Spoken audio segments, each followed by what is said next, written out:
The octet rule can predict how many bonds each atom would like to make, depending on how many valence electrons it needs in order to fill its valence shell. Hydrogen only fills 2 electrons in its valence shell and has something that we call a duet rule.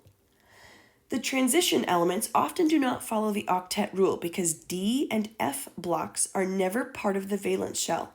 Besides, transition elements don't usually make covalent bonds and aren't often in Lewis structures. Let's look at the predictions for the halogens. The halogens is the column of the fluorine column. Let's look at on periodic table here. The halogen column is this column right here. They each have 7 valence electrons. And here's the orbital diagram for fluorine. We only care about the valence electrons for right now. Fluorine has 7 valence electrons with one of the electrons unpaired. So this is where the bonding electron is going to happen. This electron will be shared with another atom, and that other atom will share an electron back. And this is where the bonding shared pair of electrons happens. So let's draw fluorine, diatomic fluorine. 2 times 7 equals 14. We're going to draw 2 fluorine atoms. There's only 2 atoms, so we don't need to worry about which one is in the center. Draw a single bond between them. We have placed a total of 2 electrons so far because that bond represents 2 electrons, 1 electron from each fluorine. We now have 12 more electrons. So we're going to place them around as 3 lone pairs. So you can see that each fluorine atom has 1 bonding pair of electrons and 3 lone pairs. Each fluorine has an octet, and there is a total of 14 electrons.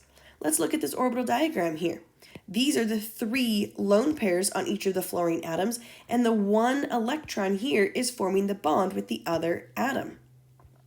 So halogens would prefer to have 3 lone pairs and 1 single bond.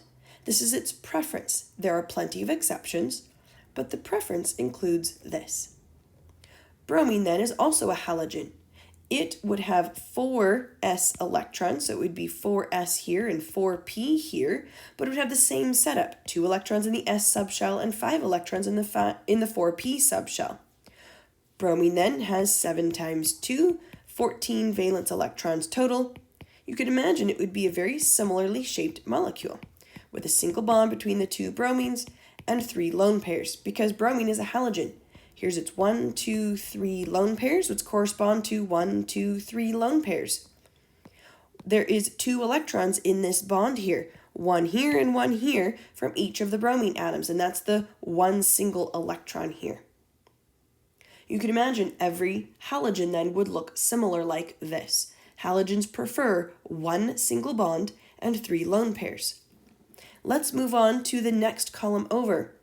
The oxygen column has 6 valence electrons, 2 in the s subshell, and then a total of 4 in the p subshell. We can imagine that it would be easy for oxygen to make 2 bonds with the 2 single unpaired electrons that it has. Oxygen prefers 2 bonds and will most likely have then 2 lone pairs as well. Oxygen has 6 valence electrons. There are 7 valence electrons in each fluorine. There's a total of 20 valence electrons here. Oxygen goes in the middle because there's only 1 of it, and we're going to single bond each of the other 2 atoms around the central atom.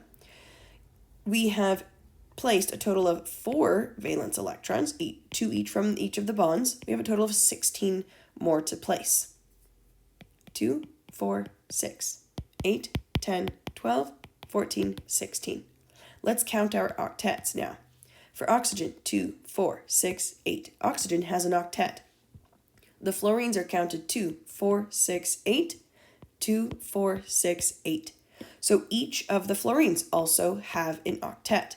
We just counted to 8 3 times, but that does not mean that we have 24 electrons. Let's count the electrons only 1 time. 2, 4, 6, 8, 10, 12, 14, 16, 18, 20. We do indeed have the correct number of 20 valence electrons. This structure is complete. The oxygen has its preferred number of bonds, 2 bonds and 2 lone pairs, and each fluorine, in fact, has its preferred number of bonds, 1 bond with 3 lone pairs. We can draw sulfur with 6 valence electrons And then there are 2 chlorines each with 7 valence electrons. Again, we have a total of 20 valence electrons. You can imagine this structure is going to be very similar because we have sulfur, which has the same orbital diagram as oxygen. It's in the same column as oxygen. It would just have a 3s subshell here and a 3p subshell here, but it would have the same orbital diagram. We have placed a total of 4 valence electrons. Let's place the other 16 valence electrons. Each chlorine has an octet, sulfur has an octet, sulfur has its preferred number of bonds, 2 lone pairs, and chlorine has its preferred number of bonds, only 1 bond and 3 lone pairs, and there are a total of 20 valence electrons drawn. These 2 structures are complete. Moving over again to the left, 1 column over, nitrogen column each have only 5 valence electrons. Each of their p electrons are single and unpaired. So nitrogen would prefer to make 3 bonds. Nitrogen has 5 valence electrons. There are 3 hydrogens, each with 1 electron. That means we have 8 valence electrons. Nitrogen in the middle. The 3 hydrogens singly bonded to nitrogen. We have placed a total of 6 valence electrons. We now have 2 more valence electrons to place. Hydrogen cannot take any more electrons. Might sound silly, but lone pairs on hydrogen like this should make you shiver. You should not see lone pairs on hydrogen.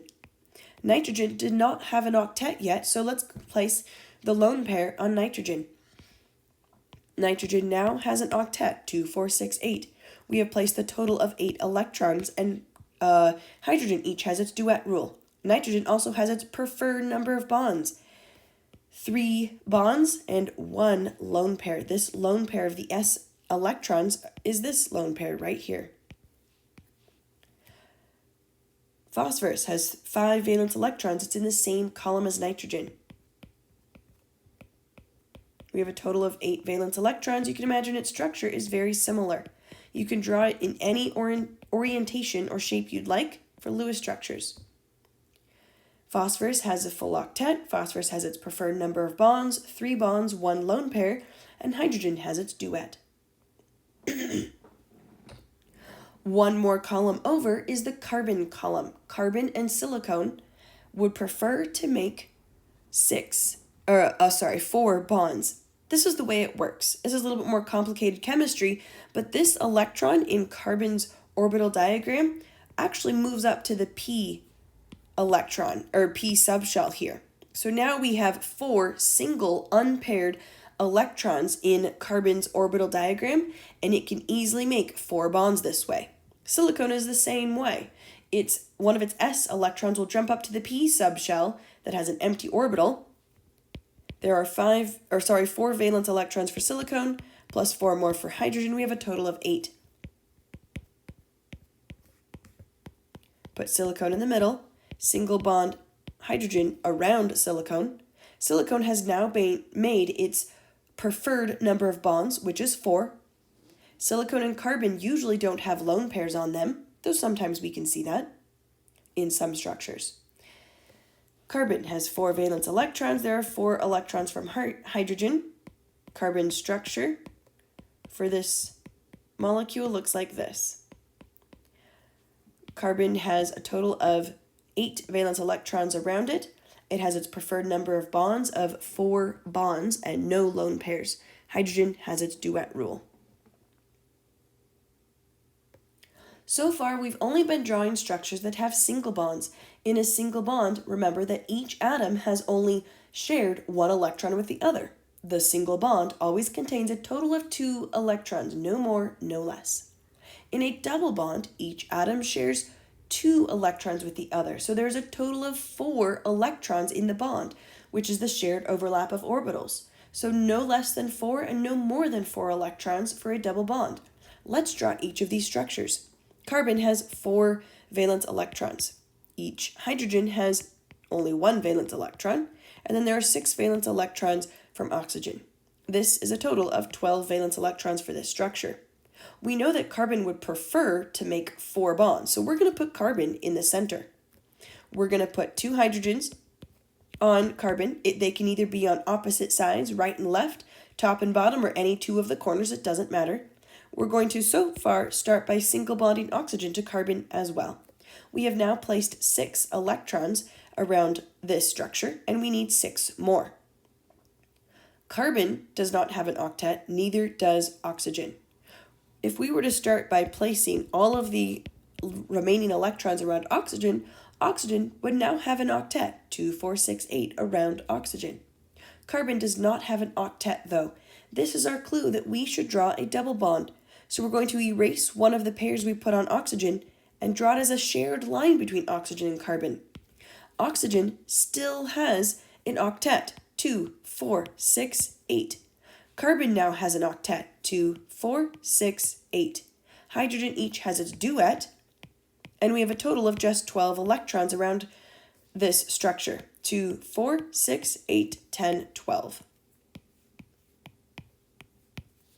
Carbon has its preferred number of bonds, 4. A double and 2 singles count as 4 bonds for carbon, and oxygen has its preferred number of bonds, 2 bonds and 2 lone pairs. Do not place lone pairs on carbon in this structure. Let's move over. We have 2 carbon atoms, each with 4 valence electrons, and we have 4 hydrogen atoms, each with 1 valence electrons. This is 8 plus 4. We have a total of 12 valence electrons for this structure. Hydrogen can only make 1 single bond, so the double bond must be between the carbon atoms. The 4 hydrogens are going to move 2 hydrogens on each carbon.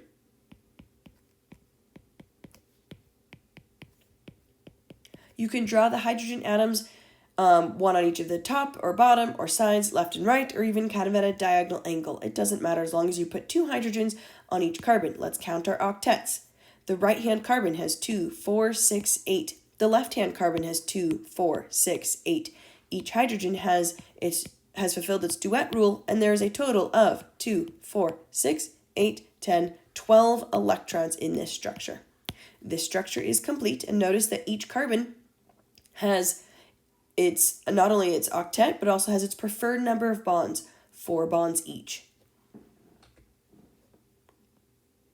Pause and try to draw each structure here, keeping in mind that each will have at least 1 double bond. Carbon has 4 electrons. Oxygen each has 6 electrons. So we have a total of 4 plus 12, which is 16 valence electrons for this structure, carbon dioxide. Carbon will go in the middle. And we're going to start off by drawing single bonds around the carbon with the 2 oxygen structures. We have now placed 4 of the valence electrons. We have 12 more to place. Let's just throw them on the oxygens here. 2, 4, 6, 8, 10, 12. So we have now placed all the remaining electrons on this structure. We cannot add any more electrons. So carbon does not have an octet here. We can't just throw on extra electrons to carbon. Oxygens each have an octet, but let's try to make some double bonds in order to give carbon an octet as well. Erase 1 lone pair from this right-hand oxygen and place it as a shared bond. Carbon now has 6 valence electrons surrounding it, and oxygen has not lost any electrons. Oxygen still has an octet, 2, 4, 6, 8. Let's do the same thing on the other side. So we removed a lone pair from oxygen and wrote it as a double bond between carbon and oxygen. Now carbon gets to claim an octet. Carbon has 2, 4, 6, 8, and each oxygen also has 8 valence electrons. Carbon is making its preferred number of bonds here, 4 bonds and no lone pairs, and each oxygen is making its preferred number of bonds, 2 bonds and 2 lone pairs. Each one has an octet, and there's still the total of 16 electrons. Diatomic oxygen. Oxygen has 6 electrons each. We have a total of 12 electrons. Start by single bonding these electrons, or these oxygens together. We now have only 10 more electrons to place. So we have placed so far 2. Now we're going to go 4, 6, 8, 10. We cannot place any more electrons than this. We are stuck. We can't put any more electrons on the remaining oxygen so that it gets an octet. So instead, we're going to go like this. 2, 4, 6, 8, 10. Actually, we only had 10 electrons. Now we have 12 electrons. So we have, let's count our octets. 2, 4, 6, 8. 2, 4, 6, 8. So each oxygen atom has an octet, but we only have a total of 12 valence electrons. 2, 4, 6, 8, 10, 12. We get to count an octet for each oxygen because we double count the bonding shared electrons. Each oxygen atom here has its preferred number of bonds, 2 bonds and 2 lone pairs. In a triple bond, each atom shares 3 electrons with the other. So there is a total of 6 electrons in the bond, no more, no less. Let's draw each of these structures. Carbon has a total of 4 valence electrons and oxygen 6. This is a total of 10 valence electrons for this structure, carbon monoxide. We're going to start by just single bonding these 2 atoms together. We now have 8 more electrons we need to place. Let's just start placing them around the atoms. 2, 4, 6, 8. We have now placed a total of 10 electrons. We cannot place any more electrons. However, oxygen gets a full octet, but carbon does not here. So we're going to erase a lone pair off of oxygen and place it as a shared pair between carbon and oxygen. Oxygen still has its octet, and now carbon has 6, but we have not added any more electrons. We're just going to rearrange one more time, take a lone pair off of oxygen, and place a third shared pair of electrons between carbon and oxygen. Let's count our octets. 2, 4, 6, 8. Oxygen has an octet. With another color, we'll count carbon's octet. 2, 4, 6, 8. So now each atom has an octet. Let's count the total number of electrons. 2, 4, 6, 8, 10. So we have the total number of electrons, 8. Notice that neither carbon or oxygen gets its preferred number of bonds. Carbon would prefer 4 bonds and no lone pairs, but it's going to have to just deal with it, so to speak, in this structure. Oxygen would prefer only 2 bonds with 2 lone pairs, but it also will have to deal with it. What's more important is that each of these atoms have a full octet. The cyanide ion here, carbon has 4 electrons, nitrogen has a total of 5 valence electrons. This negative charge means together carbon and nitrogen has gained 1 electron. So we have a total of 10 valence electrons here. Let's start out by single bonding carbon and nitrogen together and place the remaining electrons around the elements. Nitrogen has an octet, but carbon does not. So we're going to erase a lone pair, draw it as a shared bond. Nitrogen still has an octet, but carbon does not. So we're going to do this again. This is how you know you keep adding bonds between the atoms until each atom has a full octet. Nitrogen has 2, 4, 6, 8. Carbon has 2, 4, 6, 8. So they each have an octet. We also only have 10 valence electrons total. 2, 4, 6, 8, 10. Notice that nitrogen actually has its preferred number of bonds. Nitrogen would prefer 3 bonds and 1 lone pair, which is what it has here. Carbon, though, does not have its full octet. It would prefer to have 4 bonds and no lone pairs, and it has 3 bonds here with 1 lone pair. But that's okay, carbon just has to deal with it. One last thing for this structure that we've never done before yet is that this structure has a negative charge. Whenever a structure has any charge, either negative or positive, you draw brackets around the entire structure and list the charge on the outside of the brackets, whether it's a -1, -2, +1, or +2.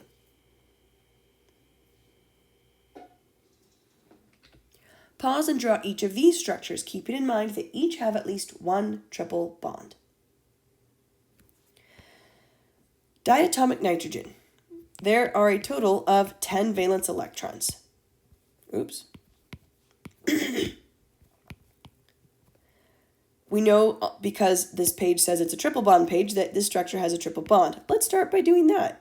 We have a triple bond between nitrogen. So that means we have placed so far 6 valence electrons. We only have 4 left to go. Evenly spread them around. We have two paired electrons around each nitrogen, and then 3 shared pair of electrons. So we have a total of 2, 4, 6, 8, 10. Let's count the octets for each nitrogen. We have 2, 4, 6, 8, and then the other nitrogen, 2, 4, 6, 8. Each nitrogen is also getting its preferred number of bonds, 3 bonds and a lone pair. Carbon has 4 valence electrons. Hydrogen has 1 valence electron. So that means we have 8 plus 2.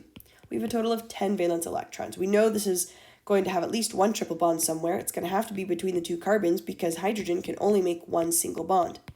We have now placed 2, 4, 6, 8, 10 valence electrons around this structure. Carbon has 2, 4, 6, 8, and the other carbon 2, 4, 6, 8, and each hydrogen has its duet rule. Carbon happens to have its preferred number of bonds, the 4 bonds, and each hydrogen has its preferred number of one single bond with no lone pairs.